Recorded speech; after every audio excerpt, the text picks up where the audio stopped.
Thank you for clicking in this video.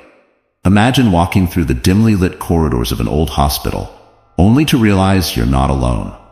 What dark secrets linger in the shadows? Stay with us and find out the terrifying truth behind the night nurse. But be warned, some mysteries are better left unsolved. Are you ready to uncover what really haunts these halls? It all started on a cold November night, a night like any other, or so I thought. I had just begun my new job as a night nurse at St. Augustine's Hospital, a place steeped in history and shrouded in mystery. The hospital was an imposing structure, built in the late 19th century, with its long corridors and high ceilings. The architecture alone could send chills down your spine, but it was the stories surrounding the place that truly unsettled me. From the moment I stepped into the hospital, I felt a strange unease. It was as if the walls themselves were whispering secrets that I wasn't meant to hear. I tried to shake off the feeling, blaming it on first-day nerves, but the unease persisted, lingering like a cold draft that refused to leave. My shift started at 10 p.m., and the first few hours passed without incident. I busied myself with checking on patients, administering medications, and familiarizing myself with the layout of the hospital. The other nurses and staff seemed friendly enough, but there was a certain reluctance in their eyes when they spoke of the night shift. I overheard whispers of strange things happening after dark, but no one would elaborate. Around 2 a.m., I was making my rounds when I noticed something unusual. At the far end of the corridor, I saw a figure dressed in white. She was standing near the window, her back turned to me. My first thought was that it was another nurse, perhaps one I hadn't met yet. I called out to her, but she didn't respond. She simply stood there, motionless. As I approached, the air grew colder, and the hairs on the back of my neck stood up. There was something off about this woman. Her posture was too rigid, too unnatural. When I was just a few feet away, she suddenly turned and walked down the corridor, disappearing around the corner. I quickened my pace, determined to catch up to her, but when I rounded the corner, the corridor was empty. There was no sign of her anywhere. I checked the nearby rooms, but they were all vacant. Confused and a little unnerved, I decided to return to the nurse's station. When I mentioned the encounter to one of the senior nurses, her face paled.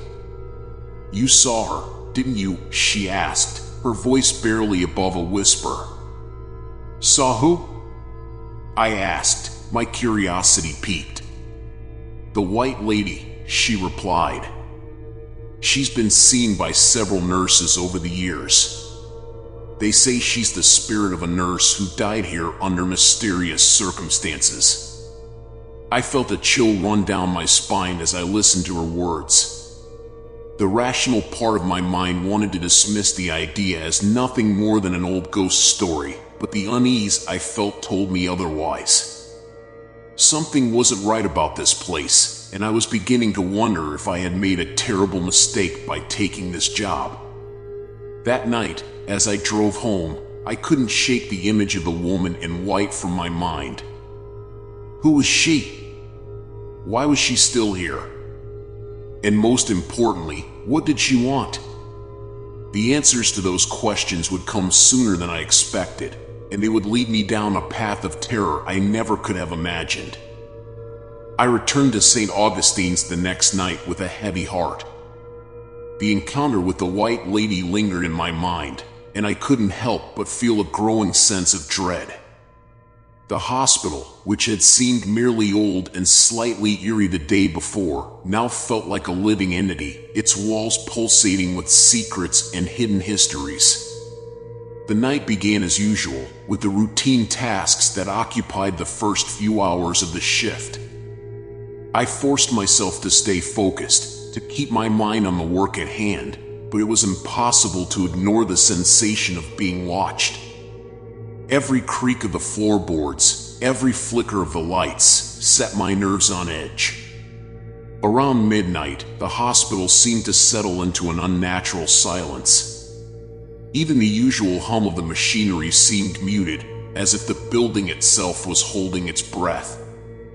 I was making my way down the east wing, where most of the long-term patients were housed, when I heard it, the soft sound of a woman crying. The sound was faint, barely audible over the quiet hum of the fluorescent lights, but it was there. I followed the sound, my footsteps echoing in the empty corridor. The crying seemed to be coming from one of the patient rooms at the end of the hall. My heart pounded in my chest as I approached the door. Inside, the room was dark except for the dim glow of a nightlight. The patient, an elderly man in his 80s, was sound asleep, his chest rising and falling steadily. The sound of crying, however, had grown louder, more distinct. It wasn't coming from the patient, but from somewhere near the window. I turned toward the source of the noise, and there she was, the white lady. She stood by the window, her back to me, her shoulders shaking as she sobbed quietly. I felt a cold wave of fear wash over me, but I couldn't bring myself to move. I was rooted to the spot, transfixed by the sight of her. "Are you okay?" I found myself asking, the words escaping my lips before I could stop them.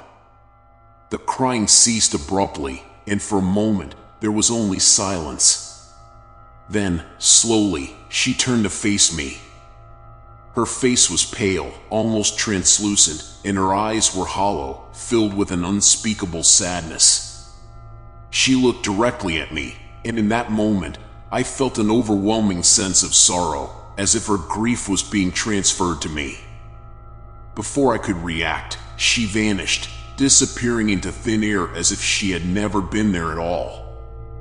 The room was silent once more, the only sound being the steady breathing of the sleeping patient. I stumbled back, my hands shaking. What was happening?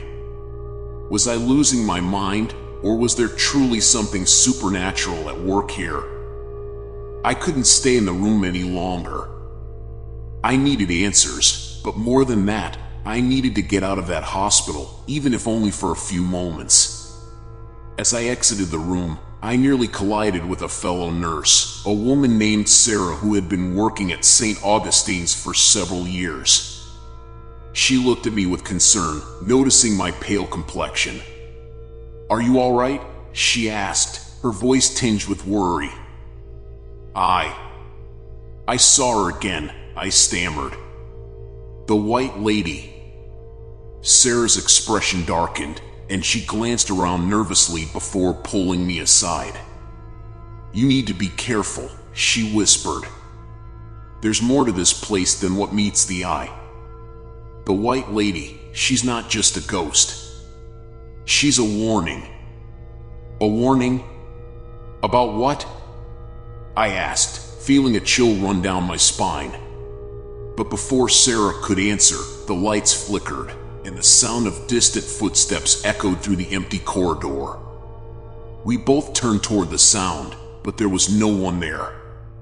The hospital had fallen silent once more. Sarah squeezed my arm gently. "Be careful," she repeated, before hurrying off to attend to her duties, leaving me alone in the dimly lit corridor with my thoughts racing and my fear growing by the minute. I didn't know what kind of warning the white lady was trying to give, but I knew one thing for certain: I was in way over my head. The next few nights passed in a haze of unease and dread. Every shift, I would catch fleeting glimpses of the white lady, her figure disappearing around corners, her reflection in windows, always just out of reach. The hospital seemed to come alive at night, the shadows growing longer, the air thick with tension. I tried to convince myself that it was all in my head, that the stress of the job and the eerie atmosphere of St. Augustine's were playing tricks on my mind. But deep down, I knew there was something more, something sinister lurking in the heart of the hospital. The other nurses seemed to sense it too. They were more subdued, their laughter less frequent, their conversations filled with hushed whispers about strange occurrences and unsettling dreams. Sarah, in particular, was growing increasingly distant. She avoided eye contact, and when I tried to bring up the white lady, she would quickly change the subject, her face pale with fear.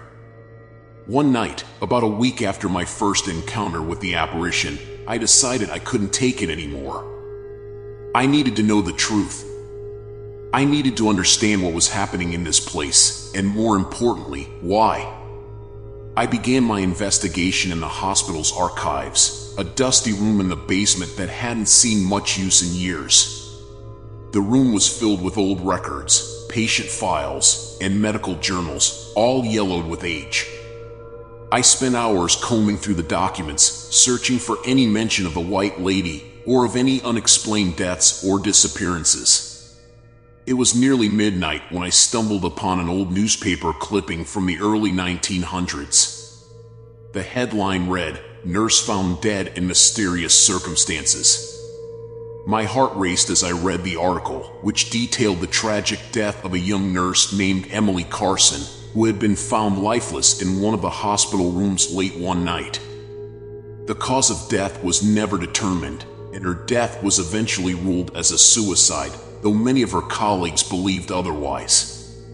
The article went on to describe how Emily had been well-liked by her patients and fellow staff, but had become increasingly withdrawn and troubled in the weeks leading up to her death.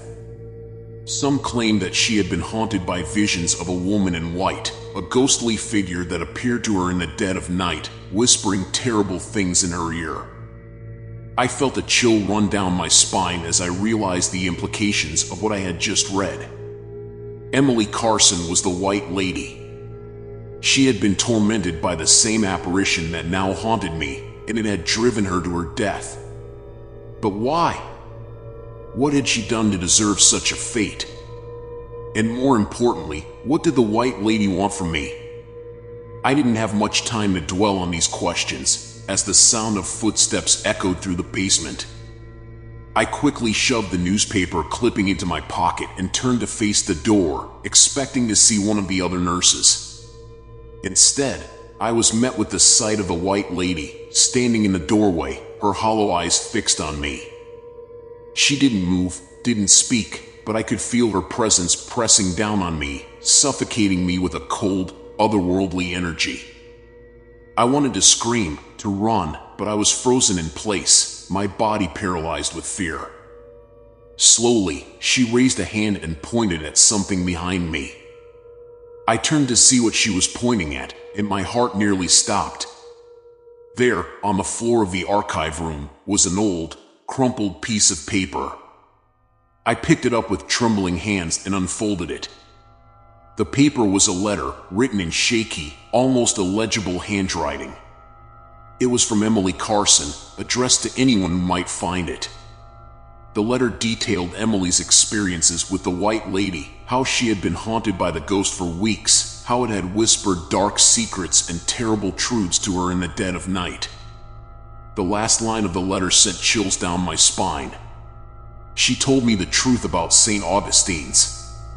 She told me what really happened here. And now, she's coming for me. If you're reading this, she's coming for you too.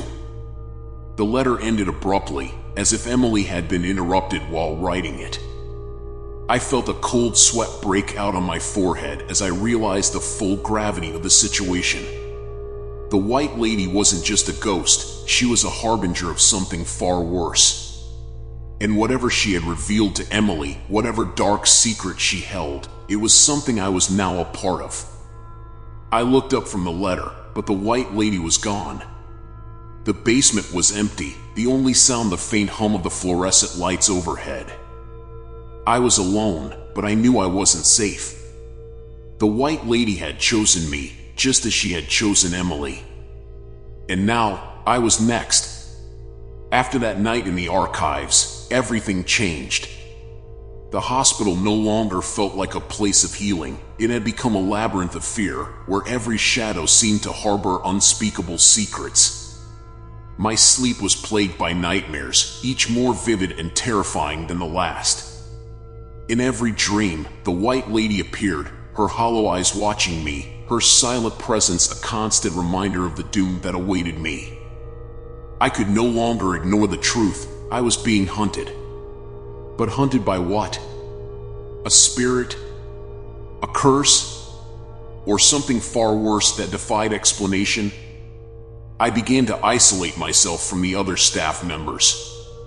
I avoided conversations and kept my head down, hoping that if I didn't acknowledge the horror, it would somehow leave me alone. But the white lady was relentless. Each night, she grew bolder, appearing closer, lingering longer. And each night, she whispered more secrets, her voice like the wind rustling through dead leaves, unintelligible yet laden with despair. I knew I couldn't keep going like this. I had to understand what was happening, and more importantly, why. Sarah had mentioned that the white lady was a warning, but a warning of what? The answer, I was certain, lay in the hospital's dark past. One evening, after another harrowing shift, I found myself in the hospital chapel, a small, dimly lit room that offered little comfort. The chapel was old, much like the rest of the building, its wooden pews worn and creaky, the stained glass windows depicting saints and angels now dulled by time and neglect. It was here, among the flickering candles and the scent of burning wax, that I finally found a moment of clarity. I wasn't the first to encounter the white lady. There had been others, Emily Carson, of course, but who else? How many more had been driven to madness or worse by her relentless hauntings? I needed answers, and there was only one person I could think of who might have them, Dr. Harold Beckett. Dr. Beckett was the hospital's chief medical officer, a man who had been at St. Augustine's for decades. He was known for his strict demeanor and no-nonsense attitude, but there were rumors, whispers among the staff, that he knew more about the hospital's history than he let on. If anyone knew the truth about the white lady, it was him. I found Dr. Beckett in his office, surrounded by medical textbooks and patient files. He looked up from his work as I entered, his expression stern and unreadable. "Can I help you, Nurse Williams?" he asked, his voice cool and measured. I hesitated for a moment, unsure of how to begin. But then I remembered the letter from Emily, the desperation in her words, and I knew I couldn't back down. "I need to know about the white lady," I said, my voice trembling slightly. Dr. Beckett's eyes narrowed. "The white lady," he repeated, as if the name held no meaning for him. But I saw a flicker of something in his eyes, recognition, perhaps even fear. "Yes," I continued. "I've seen her. I've spoken to her. And I need to know why she's here. What happened to her? What happened to Emily Carson?" For a long moment, Dr. Beckett said nothing. He simply stared at me, his expression unreadable. Then, with a heavy sigh, he closed the file he had been working on and leaned back in his chair. "The white lady," he began slowly, "is not a ghost in the traditional sense. She's a manifestation of the hospital's past, of the pain and suffering that took place here. Emily Carson, she was one of many who fell victim to that darkness." I felt a cold chill settle over me. "What do you mean? What happened to her?" Dr. Beckett sighed again, rubbing his temples as if trying to dispel a headache. "Emily was a good nurse, one of the best we ever had. But she was troubled. She became obsessed with the idea that the hospital was cursed, that it was a place of evil. She started seeing things that weren't there. Or at least, that's what we thought at the time." He paused, his gaze distant, as if recalling a memory he had tried to forget. "She claimed to see a woman in white, a ghost that warned her of terrible things to come. We tried to help her, but she was beyond saving. She took her own life, and since then, there have been reports, sightings of the white lady." I swallowed hard, my mind racing. "But why? Why does she appear? What does she want? Dr. Beckett shook his head. I don't know. Some say she's trying to warn us. Others believe she's a restless spirit, unable to move on. But there's one thing I do know. Those who see her are never the same again. His words hung heavy in the air, and I felt a deep sense of dread settle in my chest. I was now a part of this nightmare, and there was no turning back. The White Lady had chosen me, and whatever her purpose, I was now entangled in it. As I left Dr. Beckett's office, I couldn't shake the feeling that he was hiding something far more sinister than he was willing to admit. The hospital's past was darker than I had imagined, and the White Lady was the key to uncovering it. But the more I learned, the more I realized that some truths were better left buried. The conversation with Dr. Beckett left me shaken. His words echoed in my mind, replaying over and over as I went through the motions of my next shift. The hospital had become a prison of shadows and whispers, the walls closing in on me with each passing hour. I tried to focus on my work, to lose myself in the routine tasks, but the weight of what I had learned was too much to ignore. I was consumed by the mystery of the White Lady. Who was she, really? What did she want from me? And what was the dark secret Dr. Beckett was so reluctant to reveal? The patients seemed to sense my unease. They watched me with wary eyes, their own fears reflected in their expressions. Even the other nurses kept their distance, as if they could feel the invisible presence that followed me wherever I went. One particularly quiet night, as I was making my rounds, I found myself standing in front of room 314, the room where Emily Carson had died.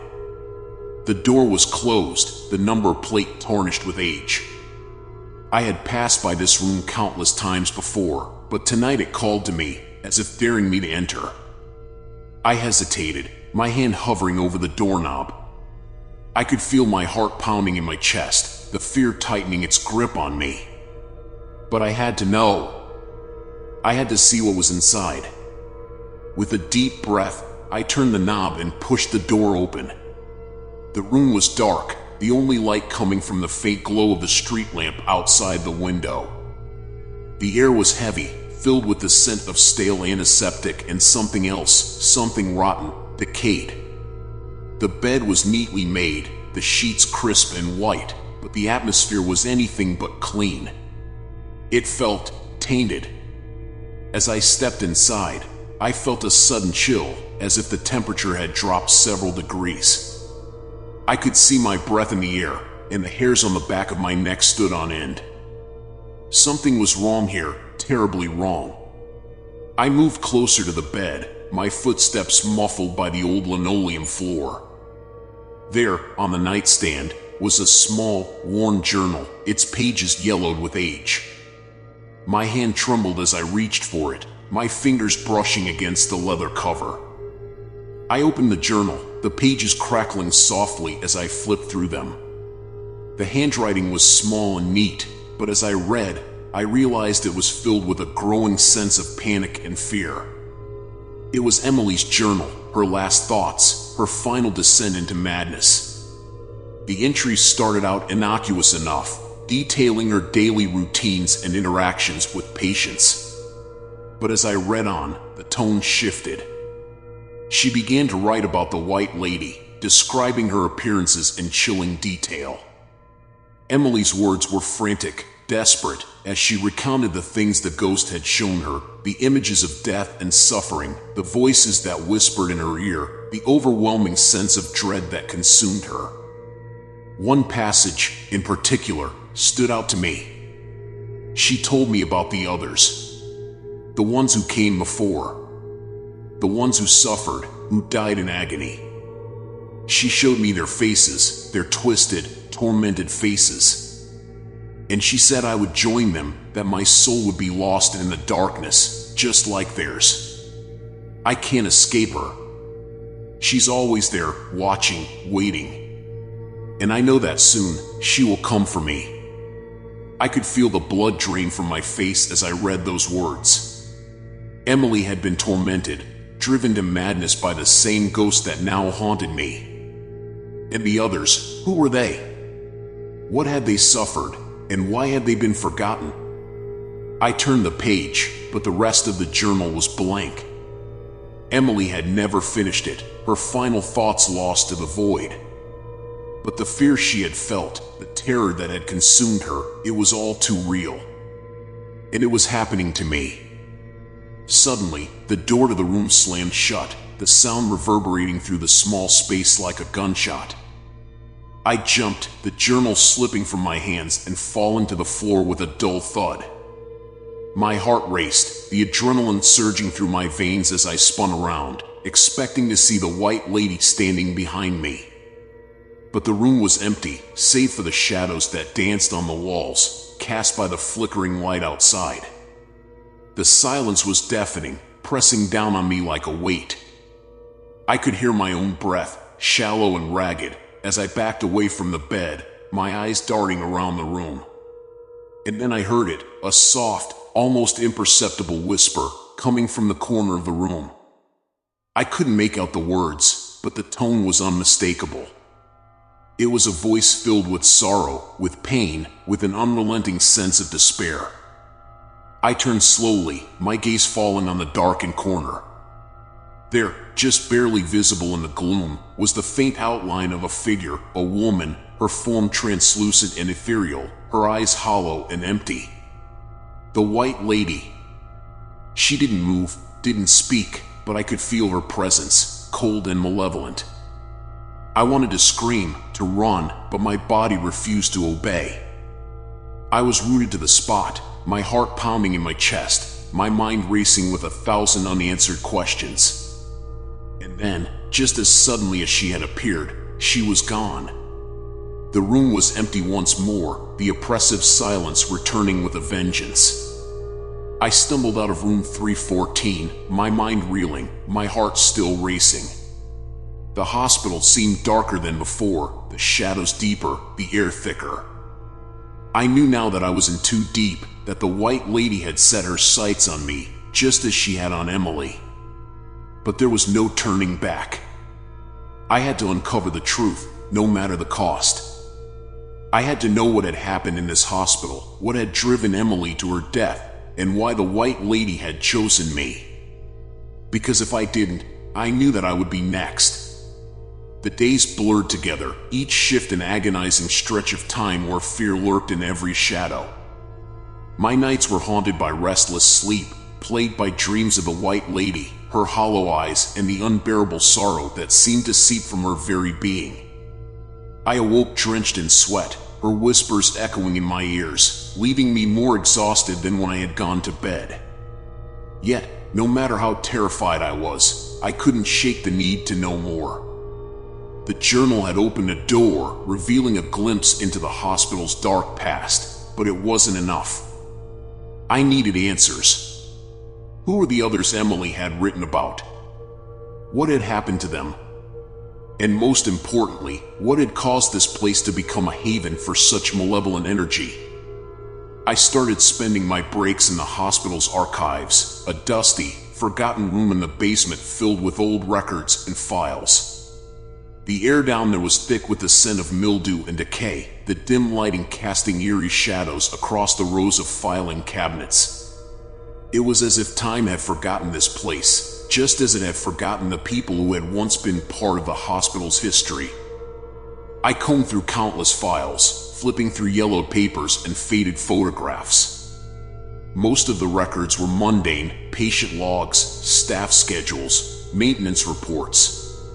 But every now and then, I would stumble upon something that sent a shiver down my spine, a mention of a mysterious death, an unexplained disappearance, or a patient who had suddenly gone mad. The incidents were scattered, seemingly unrelated, but I couldn't shake the feeling that they were all connected somehow. And then, I found it. Buried at the bottom of a box marked 1972, I discovered a file that had been sealed shut, its cover stained with what looked like water damage, or something worse. My hands trembled as I pried it open, the paper brittle under my fingertips. Inside was a report on a series of deaths that had occurred over the span of several months. The victims were all nurses, each one found dead in her home or within the hospital itself. The causes of death varied: heart attacks, strokes, suicides, but the report noted that all of the women had been healthy prior to their sudden demises. There were whispers among the staff of a curse, of something sinister lurking in the hospital's halls, but nothing concrete had ever been proven.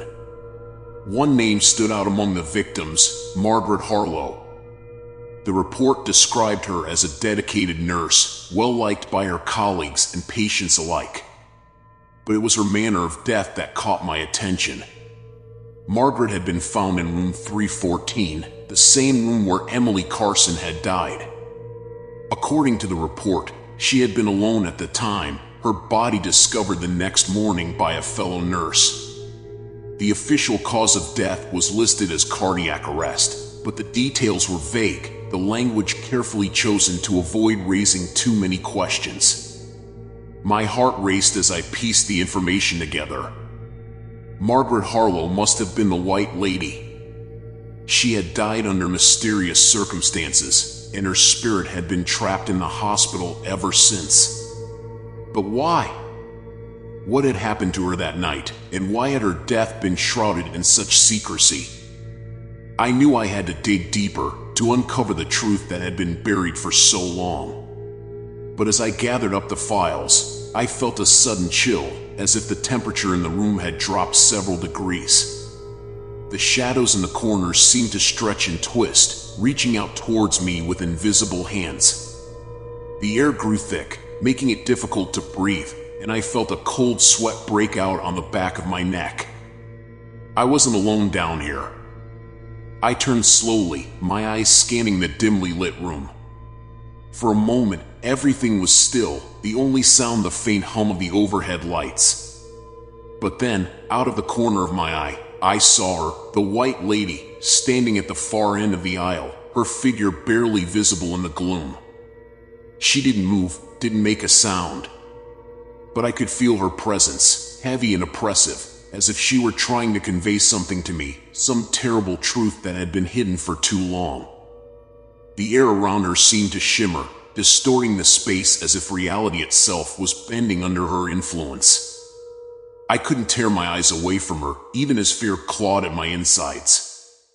She was so close, and yet she remained just out of reach, her form flickering like a candle flame in the wind. I wanted to ask her what she wanted from me, what I could do to help her find peace, but the words caught in my throat, trapped by the overwhelming sense of dread that filled the room.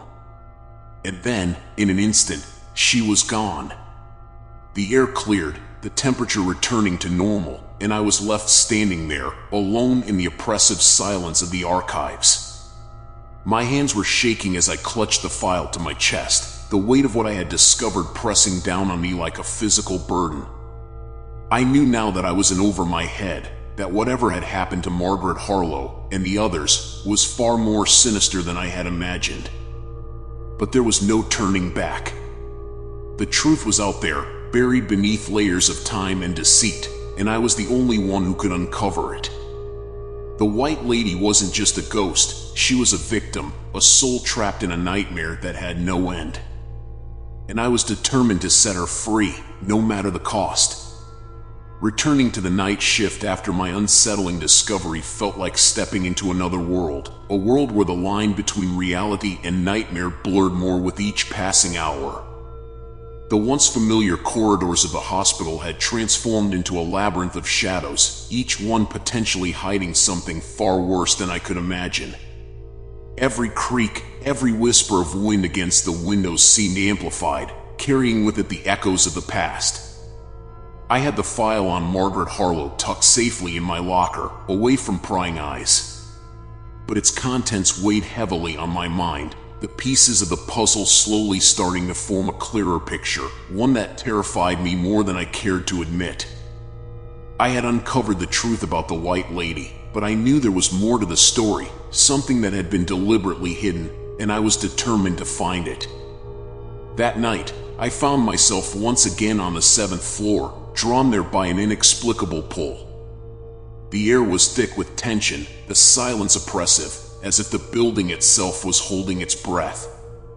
The lights flickered, casting eerie, distorted shadows that seemed to shift and move as I passed.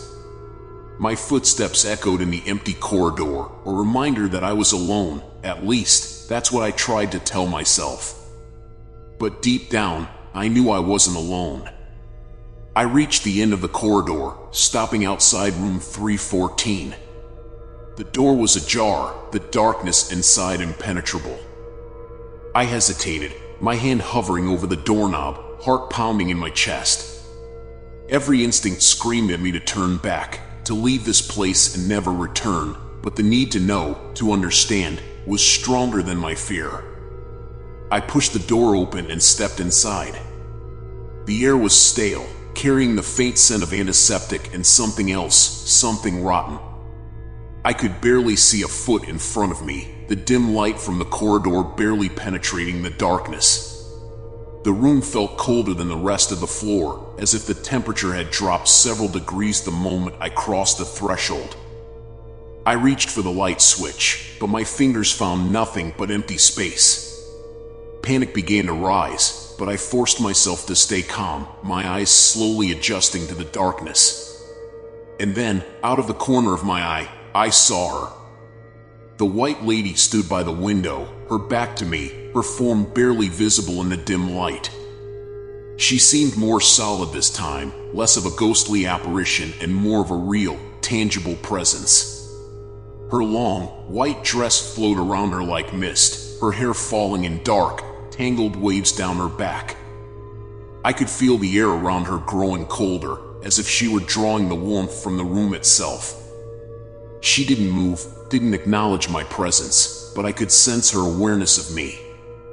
There was a heaviness in the air, a tension that made it hard to breathe, as if the room itself was waiting for something to happen. I wanted to speak, to ask her why she was here, what she wanted, but the words wouldn't come. My throat was dry, my heart pounding so loudly I was sure she could hear it. And then, just as I mustered the courage to step closer, she turned to face me. Her eyes, those hollow, lifeless eyes, bored into me, filled with a sorrow so deep it was almost unbearable. But there was something else in them too, something darker, more sinister. I felt a chill run down my spine as she slowly raised one hand, pointing towards the corner of the room. I followed her gesture, my breath catching in my throat as I saw what she was pointing at, a small, old-fashioned nightstand, partially hidden in the shadows. On top of it sat a single item, illuminated by a faint, ghostly glow that seemed to emanate from the white lady herself. It was a photograph, framed in tarnished silver. The glass was cracked, but I could still make out the image, a group of nurses, smiling brightly at the camera. They were young, their faces filled with the optimism of those just starting their careers. But there, in the center, stood Margaret Harlow, her smile strained, as if she were forcing herself to appear happy. I reached for the photograph, my hand trembling. As soon as I touched it, a wave of cold washed over me, and the room seemed to tilt, the walls closing in around me. I could hear whispers, faint and indistinct, like the murmurs of a crowd just out of earshot. They were coming from the photograph, the voices of the nurses who had died, their words mingling together in a cacophony of despair. And then, just as quickly as it had begun, the voices stopped. The room returned to its normal size, the air warming slightly. I looked back at the white lady, but she was gone, the only sign of her presence the lingering cold that clung to the air. I stumbled out of the room, the photograph clutched tightly in my hand. My mind was racing, the whispers still echoing in my ears. There was something about this photograph, something important, but I couldn't quite put my finger on it. As I made my way back to the nurse's station, I glanced down at the photograph again, my eyes drawn to the date printed at the bottom. It was from 1972, the same year Margaret Harlow had died. But what caught my attention was the location. It wasn't this hospital. It was another hospital entirely, one I had never heard of before. My pulse quickened as I realized what this meant. Margaret Harlow had worked at a different hospital before coming here, and whatever had happened there had followed her. The curse, the darkness that had claimed her life, hadn't started here, it had started somewhere else. Somewhere far worse. The realization sent a fresh wave of fear through me. I had thought I was getting closer to the truth, but now I was more lost than ever. The answers I sought weren't in this hospital, they were in the past, buried in a place I had never even considered. And if I wanted to uncover the full truth, I would have to go there. I would have to face whatever horror had started this chain of events, and find a way to stop it before it claimed another victim. The moment I walked into the night shift that evening, the atmosphere felt different, heavier, as if the hospital itself had become aware of what I was uncovering. The air was thick with an uneasy silence, the kind that clings to your skin and makes you hyper-aware of every creak, every flicker of the fluorescent lights. I couldn't shake the feeling that I was being watched, even when the corridors seemed empty. I tried to focus on my duties, but every time I passed that hallway, where I'd first seen the white lady, my pulse quickened. It was as if the darkness there was alive, pulsating with something malevolent, waiting for the right moment to swallow me whole. The other nurses and staff seemed oblivious, or perhaps they were too afraid to acknowledge what they had likely seen themselves. I was alone, and I knew it. The next few hours passed in a blur of routine tasks, but my mind was elsewhere. I kept replaying the events of the past few nights, piecing together the fragments of the puzzle I had uncovered about Margaret Harlow. Her death was not just a tragic accident or an unsolved mystery, it was something more sinister. Something tied to the very foundation of this hospital. Around 2 a.m., the temperature in the ward plummeted. I glanced at the thermostat. It read a normal 72 degrees, but I could see my breath in front of me. That was when I heard it, whispers. Faint, almost inaudible at first, but growing louder with each passing second. They were coming from that hallway. My feet moved before my mind could catch up, drawn to the source of the sound. The whispers seemed to echo off the walls, intertwining with each other, making it impossible to discern what was being said. But I knew, deep down, that they were calling to me, pulling me closer to the truth I wasn't sure I wanted to uncover. I stopped at the entrance of the hallway, my heart hammering in my chest. The whispers ceased abruptly, replaced by an overwhelming silence. And then, she appeared. The white lady, Margaret, standing at the far end, her face obscured by shadows. But this time, she didn't disappear. She stayed, watching me with eyes that gleamed with something between sorrow and rage. This was different. She was different. Without thinking, I took a step forward, and then another. The distance between us seemed to stretch and compress simultaneously, distorting my perception of reality. The closer I got, the more I could feel her presence, cold, oppressive, but undeniably human. I reached out, my hand trembling, as if compelled by a force beyond my control. "Help me," she whispered, her voice barely audible but filled with a desperation that sent shivers down my spine. Before I could react, the lights flickered violently, plunging the hallway into complete darkness. I froze, my breath caught in my throat. And then, in the blackness, I felt her touch, cold fingers grazing my skin, sending a shock of fear through me. The touch lingered for what felt like an eternity, and then, just as suddenly as it began, it was gone. The lights flickered back on, and she had vanished, leaving me alone in the empty hallway. But she wasn't gone, she had left something behind. A single, handwritten note lay on the floor where she had stood. Trembling, I picked it up and read the words scrawled in faded ink. "Find me where it all began." My mind raced. Where had it all begun? The basement? The old records room? The original wing of the hospital that had been closed off for decades.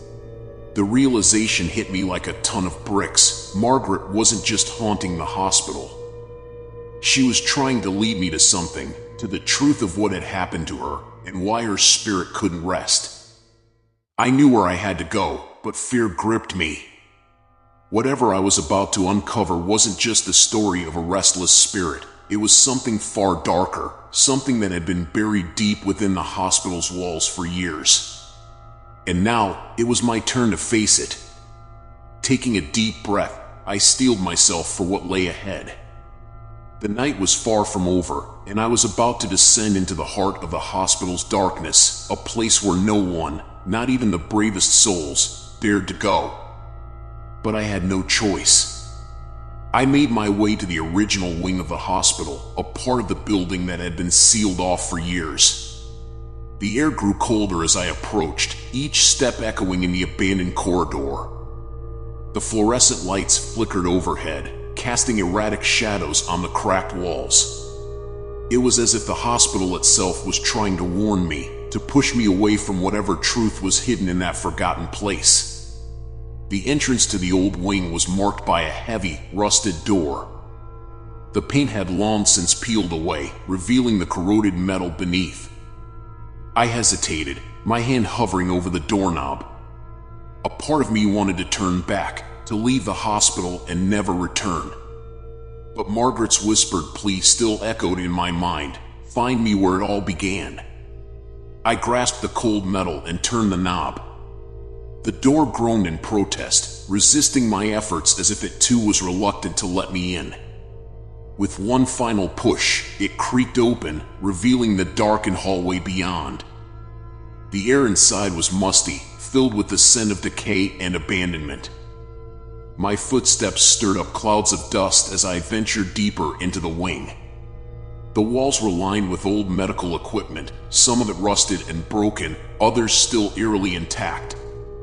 A few faded photographs hung crookedly, their images obscured by time. This place was a relic of the past, forgotten by most, but not by Margaret.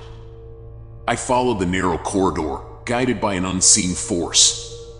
The deeper I went, the more oppressive the atmosphere became. It felt as though the walls were closing in on me, the darkness growing thicker, almost tangible. My breathing grew shallow, and I could feel my heart pounding in my chest.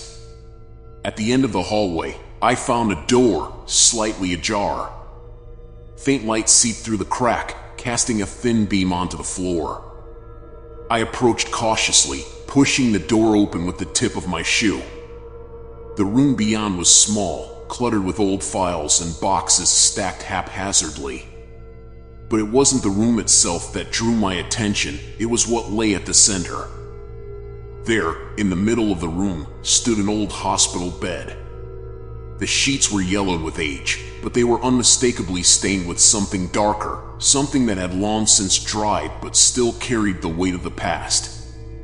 My breath caught in my throat as I realized what I was looking at. This was where Margaret had died.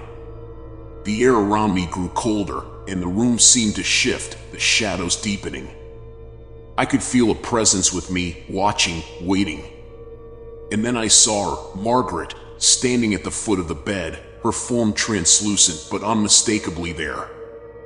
Her eyes were hollow, filled with a sorrow that seemed to stretch across the years. "Why are you here?"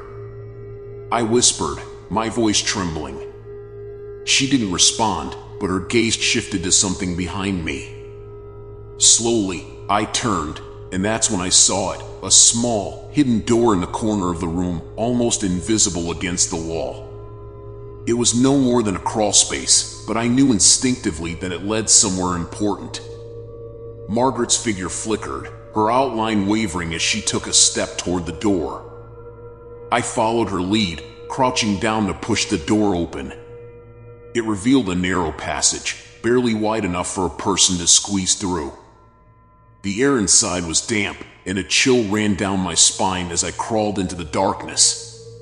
The passage seemed to go on forever, the walls closing in on me with each movement. My hands brushed against cold, rough stone, and I had to fight the rising sense of claustrophobia. Finally, the passage opened up into a small chamber, hidden deep within the hospital's foundation. In the center of the chamber was a large, wooden chest, its surface covered in dust and cobwebs.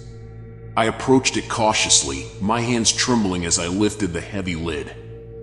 Inside, I found old medical records, faded photographs, and something far more disturbing, tattered pieces of a nurse's uniform, stained with blood. Margaret's voice echoed in the chamber, though I couldn't see her anymore. "This is where it all began," she whispered, her words filled with a deep sadness. The realization hit me like a sledgehammer. The chest contained evidence of something horrific, something that had been hidden away for decades. This was no ordinary hospital. This place had a history of darkness, of cruelty, and Margaret had been one of its many victims. The weight of the discovery threatened to crush me. I knew now why Margaret couldn't rest, why her spirit was trapped in this place. She had been trying to reveal the truth, to expose the horrors that had been buried along with her. But as I stood there, staring at the contents of the chest, a new fear began to creep in. If Margaret's spirit had been bound to this place because of the atrocities committed here, then what other entities might be lurking in the shadows, waiting for someone like me to stumble upon their secrets? I knew I had to leave, to get out of the hospital before it was too late. But as I turned to make my way back through the passage, I felt a cold hand grip my shoulder, pulling me back. Margaret's voice was no longer sorrowful, it was desperate. "Don't leave me," she pleaded. And that's when the lights went out, plunging me into darkness once more. The cold hand on my shoulder tightened, its grip like iron, and a shiver of terror ran through me. I turned slowly, every instinct in my body screaming at me to run, but I couldn't move. My eyes met those of a figure standing in the shadows, barely illuminated by the faint, flickering light from the chest. It was the blurred woman from the Lockett's photograph, the one standing beside Margaret. Up close, her face was clearer, though still unnervingly indistinct, as if my mind couldn't fully grasp her features. Her eyes, however, were sharp and full of malice, pinning me in place. "You've come too far," she hissed, her voice like nails on glass. "You should have left while you could." I tried to speak, but my throat was dry, my voice caught in the fear that gripped me. All I could do was shake my head, silently pleading for mercy. Her lips curled into a twisted smile. "But now you know. You've seen too much."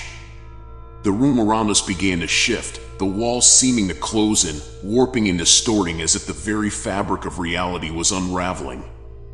The cold intensified, seeping into my bones, and I could hear faint whispers rising from the darkness, echoes of the past, voices of those who had perished in this cursed place. I was plunged into a vision, the world around me spinning as I was thrown into the hospital's past. I stood in the same corridor where I had first seen Margaret, but it was different now, alive with the sounds of bustling nurses and doctors. The air was thick with the smell of antiseptic and something else, something foul and rotten that lingered just beneath the surface. A figure stood at the end of the corridor, watching me. It was the woman from the Locket, her form solid now, real. She wore the uniform of a nurse, but there was nothing nurturing or caring about her. Her eyes were hard, her expression cold as she turned and began walking, her footsteps echoing in the silent corridor. Compelled by a force I couldn't resist, I followed her, my surroundings shifting and warping with each step. The walls were stained with dark patches, and the floor was sticky beneath my feet, as if soaked in something vile. The whispers grew louder, forming words, disjointed phrases that made no sense but filled me with dread. She led me to a room, its door slightly ajar, the number 237 hanging crookedly above it. The air here was different, heavy with a sense of rawness that made my skin crawl. She pushed the door open, revealing a small, dimly lit room. A single bed lay in the center, its sheets rumpled and stained. A figure lay on the bed, motionless, covered in a white sheet. I didn't want to see what was beneath the sheet, but my body moved on its own, my hand reaching out to pull it back. As the sheet fell away, I recoiled in horror. The body was decayed, flesh rotting and peeling away from the bones, but the face was unmistakable. It was Margaret. The truth hit me like a sledgehammer. This wasn't just a haunting, this was a murder. Margaret hadn't died of natural causes or an accident. She had been killed, her life snuffed out by the very person who should have protected her. The woman who had led me here, the malevolent spirit that had haunted these halls, had been responsible for Margaret's death. The vision shifted again, and I was standing in the operating room, watching as the woman, now fully alive, her hands trembling with a scalpel, approached a sedated Margaret. The nurses around her turned a blind eye, complicit in the act. I watched in horror as she performed a procedure with no intent to save, only to silence. Margaret's eyes fluttered open for a brief moment, filled with confusion and pain, before they glazed over in death. The realization came too late. Margaret had been silenced, her death covered up, her spirit left to wander the hospital in anguish. The vision faded, and I was back in the dark chamber, the woman's malevolent presence looming over me. I stumbled back, my heart pounding in my chest, as the weight of the truth bore down on me. "You should never have come here," she whispered, her voice filled with venom. "Now you'll join us." I knew I had to act quickly, to do something, anything, to stop this nightmare. My eyes darted to the chest, and I realized what I had to do. The locket. It was the key, the link between the living and the dead. I lunged for it, my fingers closing around the cold metal. The woman shrieked, her form distorting as I held the locket out in front of me. I could feel its energy pulsing in my hand, growing stronger as I focused on it. The whispers in the room rose to a crescendo, a chaotic symphony of voices, but one stood out, Margaret's. "End this," she pleaded. "End her." With every ounce of strength I had left, I forced the locket open and hurled it at the woman. The moment it made contact, a blinding light exploded from within it, engulfing the room. The woman's scream was inhuman, a sound of pure, unbridled rage and agony, as her form began to disintegrate, the darkness consuming her. The light grew brighter, searing through the darkness, burning away the shadows and the malevolent force that had taken hold of this place. The figures of the other spirits began to appear, their forms flickering and fading as the light touched them, releasing them from their torment. I could see Margaret, her expression one of peace as she too began to fade, her spirit finally free. The light intensified until it was all I could see, and then, with a final flash, it was gone. I found myself lying on the cold floor of the hospital corridor, gasping for breath. The oppressive weight that had hung over the place was gone, replaced by a stillness that was almost serene. I slowly got to my feet, my body aching, and looked around. The corridor was empty, the shadows no longer threatening. The door to the chamber stood ajar, and beyond it, I could see the faint glow of the first light of dawn breaking through the hospital windows. I knew then that it was over, the spirits were at rest, and the dark presence that had haunted this place was gone. But as I made my way out of the hospital, I couldn't shake the feeling that something had changed within me. I had seen things no one should ever see, experienced a horror that would stay with me forever. And though I had survived, I knew that part of me would always remain in that dark, twisted place, haunted by the memories of what I had uncovered. As I stepped outside, the cool morning air hit my face, a welcome relief after the suffocating darkness of the hospital. I looked back at the building one last time, its facade now bathed in the soft light of dawn. It looked almost peaceful, but I knew better. The truth had been revealed, and the spirits had found peace. But the hospital and the horrors that had occurred within its walls would never truly be forgotten. And neither would I. If you want to watch another story, there is another video appearing on your screen now. Share your thoughts and experiences in the comments below. And don't forget to subscribe and hit the notification bell for more spine-chilling stories.